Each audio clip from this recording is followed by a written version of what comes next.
ప్రస్తుతం చెన్నైలోని Loyola college దగ్గర మా ప్రతినిధి సునీల్ సిద్ధంగా ఉన్నారు. కౌంటింగ్ సరళికి సంబంధించి కూడా సునీల్, ఏంటి అప్డేట్? పోస్టల్ బ్యాలెట్ ఓట్ల లెక్కింపు ప్రారంభమైనట్టు తెలుస్తోంది.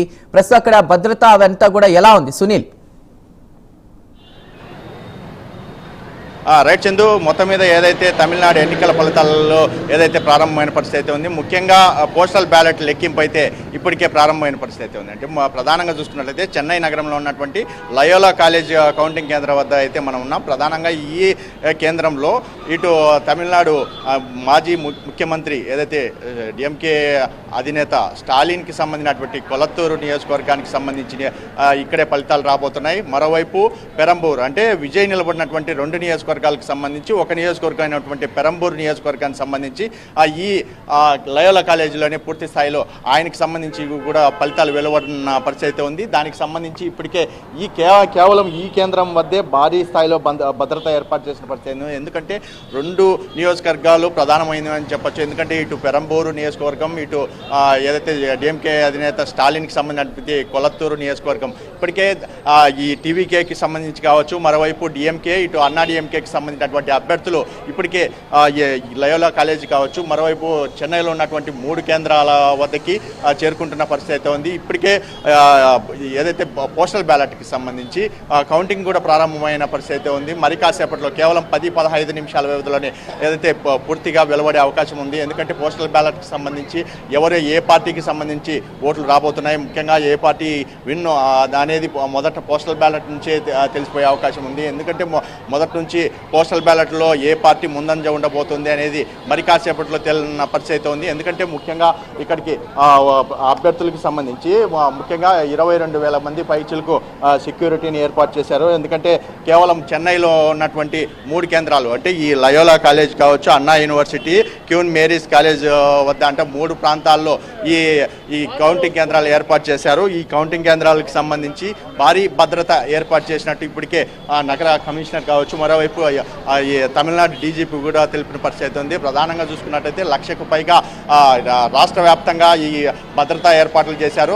కేవలం చెన్నై నగరంలో మాత్రమే 22,000 మంది భద్రతను ఏర్పాటు చేశారు. ఎందుకంటే సెంట్రల్ ఆర్మ్డ్ రిజర్వ్ పోలీసులకు సంబంధించి వాళ్ళ సెక్యూరిటీని 65 కంపెనీల్లో సుమారు 10 కంపెనీలు కేవలం చెన్నైలోనే ఏర్పాటు చేసిన పరిస్థితి ఉంది. ఎందుకంటే పూర్తిగా తమిళనాడుకు సంబంధించి చెన్నై నగరానికి భారీ స్థాయిలో ఎందుకంటే ఎక్కువ వచ్చే అవకాశం ఉన్న నేపథ్యంలో ఇక్కడే ఎక్కువ ఆయా పార్టీలకు సంబంధించినటువంటి నియోజకవర్గాలు పూర్తిగా అభ్యర్థులు కూడా ఇక్కడికి చేరుకునే అవకాశం ఉంది. ఆ నేపథ్యంలోనే దానికి సంబంధించి ఇప్పటికే పోలీసులు భారీ భద్రత ఏర్పాటు చేసిన పరిస్థితి. అంటే ముఖ్యంగా ఆయా కౌంటింగ్ కేంద్రాల వద్ద మనం చూసినట్టయితే ఎక్కడ చూసినా అంటే పూర్తి స్థాయిలో సుమారు ఒక 500 మీటర్ల వరకు పూర్తిగా భద్రత ఏర్పాటు చేసిన పరిస్థితి. ఎటువంటి వాహనాలు కావచ్చు ఏవి ఇక్కడ నిలపకుండా పూర్తి స్థాయిలో పోలీసులు భారీ భద్రత ఏర్పాటు చేశారు. ముఖ్యంగా సుమారు 1 కిలోమీటర్ వరకు ఎక్కడ పార్కింగ్ చేసుకునేందుకు అవకాశం లేకుండా ఒకవేళ ఆయా నియోజకవర్గాలకు సంబంధించినటువంటి అభ్యర్థులు వచ్చినా కానీ వారు ఇక్కడ మాత్రమే దిగేసి లోపలికి వెళ్లే విధంగా ఏదైతే ఏర్పాటు చేశారో. ఎందుకంటే వాళ్ళకి సంబంధించినటువంటి వాహనాలు కూడా ఈ ప్రాంతాల్లో ఎక్కడ పార్కింగ్ చేసేందుకు అవకాశం ఇవ్వలేదు పోలీసులు. ముఖ్యంగా చూసుకున్నట్టయితే భద్రతకు సంబంధించి చూసుకున్నట్టయితే కేవలం ఐడి కార్డు అంటే లోపల విధులు నిర్వహించేటువంటి ఐడి కార్డు ఉన్నటువంటి వాళ్ళని మాత్రమే లోపల కనిపిస్తారు. ఇక్కడ ఉన్నటువంటి సిబ్బంది అంటే పోలీస్ సిబ్బందికి సంబంధించి మాత్రమే వాళ్ళ వాహనాలు మాత్రమే లోపలికి అనుమతిస్తున్న పరిస్థితి అయితే ఉంది. ముఖ్యంగా కేవలం ఇక్కడికి వచ్చేటువంటి నాయకులకు సంబంధించినటువంటి విజువల్స్ చూసుకున్నట్లయితే ఆ అభ్యర్థులని వేరే గేట్ గుండా కూడా లోపలికి పంపిస్తున్న పరిస్థితి అయితే ఉంది. ఇక్కడ పూర్తిగా పోలీసుల ఉపహారాలు లయోలా కాలేజ్ ఉన్నట్టయితే తెలుస్తుంది. ప్రధానంగా చూసుకున్నట్టయితే ఏదైతే ఈ తమిళనాడు అన్ని నియోజకవర్గాలు 234 నియోజకవర్గాలకు సంబంధించి మరి కాసేపట్లో ఈ కేవలం పోస్టల్ బ్యాలెట్ ఏదైతే ఫలితాలు వెలువడున్నాయి ఈ పోస్టల్ బ్యాలెట్తోనే పూర్తిగా మిగతా పార్టీలకు సంబంధించినటువంటి టీవీకే, ఇటు అన్నా డిఎంకే, ఇటు డిఎంకేకి సంబంధించినటువంటి ఎలా ఉండబోతుంది, ముఖ్యంగా ముక్కోన పుత్తూరు ఎలా ఉండబోతుంది, ప్రధానంగా ఏ పార్టీకి ప్రజలు మొగ్గు చూపారు, ముఖ్యంగా ఏదైతే ఈ సిబ్బందికి అంటే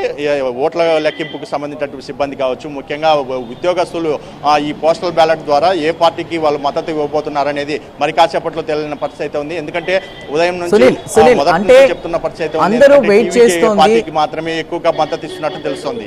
అందరూ ఎదురు చేస్తుంది ఏంటంటే తమిళనాడుకి సంబంధించి ఎస్పెషల్లీ ఎగ్జిట్ పోల్స్ కానున్నాయా? మరోవైపు స్టాలిన్ మళ్ళీ అధికారంలోకి వస్తారని అన్ని ఏర్పాట్లు చేస్తున్నారు. Axis my India exit polls సంబంధించి చూసుకుంటే గనక విజయ్ టీవీకే పార్టీకి 98 నుంచి 120 సీట్లు వస్తాయని ఒక అంచనా కూడా ఉన్న నేపథ్యంలో కూడా కింగ్ ఎవరు, కింగ్ మేకర్ ఎవరు అన్న దాని మీద సర్వత్రా ఉత్కంఠ నెలకొంది. సో ఏది ఏమైనా ఎలా ఉండబోతోంది అంటే 234 సీట్లలో 118 సీట్లు అయితే గెలవాలి కదా అధికారం చేపట్టాలంటే. ఎలా చూడాలి? ఒక ట్రెండ్ 12 గంటల ప్రాంతం కల్లా వచ్చే అవకాశం కనిపిస్తుందా?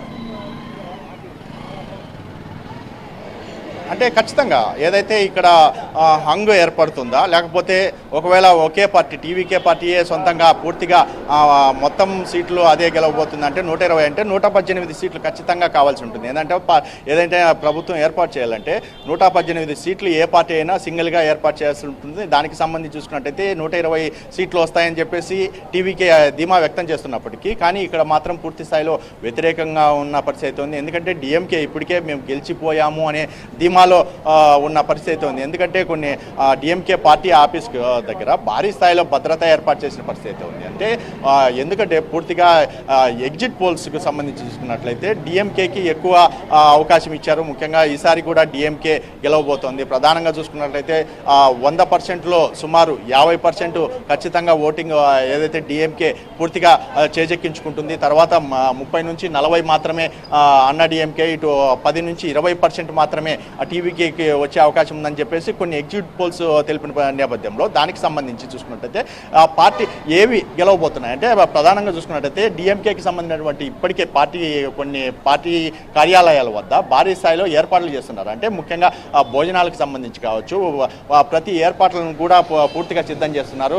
గెలుపు మాదే అనే ధీమా వ్యక్తం చేస్తున్న పరిస్థితి ఉంది. మరోవైపు ఈసారి బీజేపీ ఇది సపోర్ట్తో ఏదైతే అన్నా డిఎంకేకి సంబంధించినటువంటి పార్టీ కూడా ఈసారి ఖచ్చితంగా ప్రజలు మాకు ఓటు వేయబోతున్నారు. 2 సార్లు ఏదైతే డిఎంకే గెలిచిన నేపథ్యంలో ఈసారి ఖచ్చితంగా అన్నా డిఎంకేకి పూర్తి సపోర్టు రాబోతోంది, ఖచ్చితంగా ప్రజలు ఇవ్వబోతున్నారని చెప్పేసి వాళ్ళైతే తెలుపుతున్న పరిస్థితి ఉంది. ఏదేమైనప్పటికీ ఈసారి విజయ్ ఒకటే చెప్పారు, ఖచ్చితంగా టీవీకేకి ఖచ్చితంగా ఇక్కడ ప్రజలు పూర్తి స్థాయిలో ఓటు వేస్తున్నారు, ఖచ్చితంగా టీవీకే గెలవబోతోంది అని చెప్పేసి ఆయన కూడా ఆశాభావం వ్యక్తం చేస్తున్న పరిస్థితి ఉంది. ఏదేమైనప్పటికీ మరి కాసేపట్లో కేవలం 10-15 నిమిషాల వ్యవధిలోనే పూర్తి స్థాయిలో పోస్టల్ బ్యాలెట్ భవితవ్యం అంటే ఈ 3 పార్టీలకు సంబంధించినటువంటి భవితవ్యం వెలువడే అవకాశం ఉన్నట్టు తెలుస్తోంది. Right Sunil, right, thank you for the updates. ఇక మొత్తం మీద 5 రాష్ట్రాల ఫలితాల కోసం యావత్ దేశం కూడా ఉత్కంఠగా ఎదురు చూస్తోంది.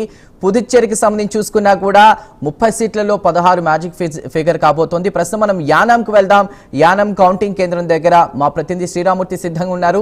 శ్రీరామూర్తి, భద్రతకి సంబంధించి ఎలాంటి ఏర్పాట్లు చేశారు?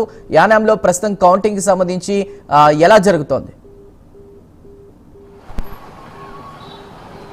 చందు, ఇక్కడ పుదుచ్చేరిలో అంతర్భాగంగా ఉన్న యానం నియోజకవర్గం ఇక్కడ ఉమ్మడి తూర్పుగోదావరి జిల్లాలో అంతర్భాగంగా ఉంది.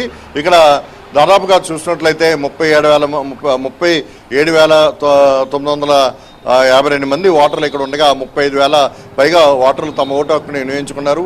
ఇప్పుడు ఓట్ల లెక్కింపు ఈరోజు ఇప్పుడు ఉదయం కాసేపట్లో ప్రారంభం కాబోతుంది. అంటే పోస్టల్ బ్యాలెట్ మొదట ప్రారంభిస్తున్నారు. ఆ తర్వాత చూసినట్లయితే 8:30కి ఈవీఎంలు కౌంటింగ్ ప్రారంభం కాబోతుంది. అయితే 2 గంటల్లోనే ఫలితం వెలువడే అవకాశం ఉంది. అయితే ఇక్కడ లోపల ఇక్కడ ఏదైతే ప్రభుత్వ ఆర్ట్స్ కళాశాలలో ఇక్కడ ఈ కౌంటింగ్ కేంద్రం ఉంది. ఇక్కడ భారీగా భద్రత మధ్య 3 అంచెల భద్రతా వ్యవస్థ మధ్య ఈ ఓట్ల లెక్కింపు నడుస్తూ ఉంది. అయితే ఇప్పుడు మొత్తం 6 కేంద్రాలు అంటే ఇక లోపల 6 లెక్కింపు కేంద్రాలను ఏర్పాటు చేశారు. ఈ 6 లెక్కింపు కేంద్రాల్లో మొత్తం ఈవీఎంలని లెక్కించే కార్యక్రమానికి ఇప్పుడు స్ట్రాంగ్ రూమ్ నుంచి ఈవీఎంలు తీసుకొచ్చే చర్యలు మొదలుపెట్టారు. అయితే ఫస్ట్ పోస్టల్ బ్యాలెట్ లెక్కించిన తర్వాత ఈవీఎంలు లెక్కిస్తారు. ఇప్పటికే ప్రధాన రాజకీయ పక్షాలకు చెందిన ఏదైతే ఎన్డీఏ కూటమి అభ్యర్థిగా మల్లాడి కృష్ణారావు ఇక్కడ